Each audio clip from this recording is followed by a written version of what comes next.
प्रतापगढ़ से खबर है जहां पर दबंग भूमाफिया का आतंक देखने को मिला है। विधवा महिला और उसके बच्चों को दे रही धमकी। एक ही परिवार की विधवा महिला मांग रही इंसाफ। मासूम बच्चों संग प्रतापगढ़ में रिश्तेदारों के यहां पनाह ले रखा है।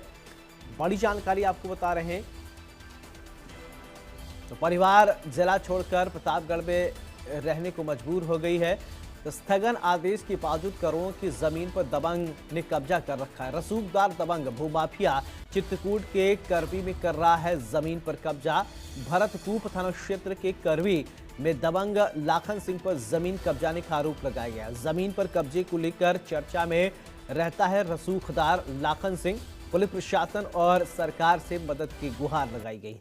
ऐसे में सवाल ये उठता है कि लाखन सिंह इतना बड़ा दबंग कैसे हो सकता है। भूमाफिया का ये आतंक है, तो भूमाफिया का आतंक शायद योगी सरकार में नहीं चलता है। उत्तर प्रदेश की योगी आदित्यनाथ सरकार इस बात के लिए जानी जाती है और मानी जाती है कि भूमाफियाओं के लिए योगी सरकार काल है, महाकाल है। यानी योगी सरकार का सख्त निर्देश है कि भूमाफिया को नहीं बख्शेंगे। जमीनों को कब्जा करने वाले होशियार हो जाएं। और लगातार योगी सरकार का बाबा का बुलडोजर इस बात के लिए माना जाता है कि भूमाफियाओं पर सख्त एक्शन होते हैं। प्रतापगढ़ हो, चाहे चित्रकूट हो, चाहे लखनऊ हो, चाहे प्रयागराज हो, सभी जगहों पर ये एक्शन देखे जाते हैं। लेकिन प्रतापगढ़ के में एक ऐसा परिवार आकर रुकने को मजबूर है जिसको यहाँ शायद नहीं रुकना चाहिए, क्योंकि उनके बच्चे और उनकी ससुराल दोनों ही चित्रकूट में है। लेकिन वो भाई के यहाँ पनाह पाती हैं। पनाह इसलिए पाती हैं कि वहाँ रसूखदार दबंग माफिया उनकी जमीनों पर कब्जा कर रहे हैं। और यहाँ से देखिए, ये सभी के चेहरे देखिए, यहाँ से छोटे छोटे बच्चे आपको दिखेंगे। ये जानते भी नहीं कि आज इनको कैमरे के सामने क्यों खड़ा किया गया है और किस बात के लिए खड़ा किया गया। लेकिन इतना जानते हैं कि कोई दबंग भूमाफिया है जो इनकी मम्मी को परेशान कर रहा है और इनके पापा का देहांत हो चुका है।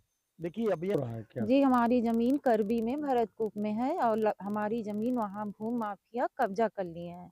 हमारे हस्बैंड नहीं, हमारे छोटे-छोटे बच्चे हैं, हम कहाँ जाएँ? हमारी कहीं गुहार नहीं सुनी जा रही है। कहाँ कहाँ आप गई थी अफसरों के पास? सारे अफ़सरों के पास गई, कोई सुनवाई हमारी नहीं हो रही। हमारे जेठ भाई साहब वहाँ जाते हैं, उनके जान माल का खतरा है। वो लोग धमकियाँ देते हैं। कौन कब्जा कर रहा है जमीन? लाखन सिंह। तो आप अपने भाई और जेठ के यहाँ हाँ, न अपने भाई यहाँ बच्चों को लेके हैं, कहाँ जाएँ हम? क्या इतना दबंग है वो? हाँ, बहुत दबंग है वो। क्या नाम है उनका? और पैसा देके लाखन सिंह पैसा देके सबको खरीद लेते हैं। देखिए पूरा परिवार है यहाँ। देखिए ये स्टूडेंट किस क्लास में पढ़ता है? 10th। 10th में पढ़ते हैं। तो क्या नाम है आपका? चंद्रांश। हाँ, दिक्कत हो रही है, जी बाहर रहना पड़ रहा है जी ना? जी। ठीक। देखिए ये सभी परिवार एक बार फिर से दिखाएंगे। देखिए ये सभी परिवार, पूरा परिवार यहाँ से देख सकते हैं आप। ये बच्चे हैं, ये बच्चे हैं, इनके पिता नहीं है। देखिए, लेकिन माँ है और माँ लड़ाई लड़ रही है सरकार के भरोसे, प्रशासन के भरोसे। लेकिन प्रशासन नहीं सुन रहा। अब सरकार से गुहार लगाती है। छोटे छोटे बच्चे हैं जो बगैर पिता के हैं, लेकिन माँ उनकी सहारा है और माँ के सहारे वो रहते हैं। लेकिन इस बात को समझने की कोशिश करते हैं कि मम्मी आखिर अपने घर क्यों नहीं चलती। और ये पूरा परिवार सरकार से आज गुहार लगा रहा है, सुरक्षा, जान माल और संपत्ति बचाने की गुहार लगा रहा है। देखना है कि योगी सरकार ऐसे माफियाओं के खिलाफ क्या सख्त एक्शन लेती है और ऐसे भ्रष्ट अफसरों के खिलाफ कैसे नकेल कसती है। प्रतापगढ़ से शिव मोहन शुक्ला, इंडियन।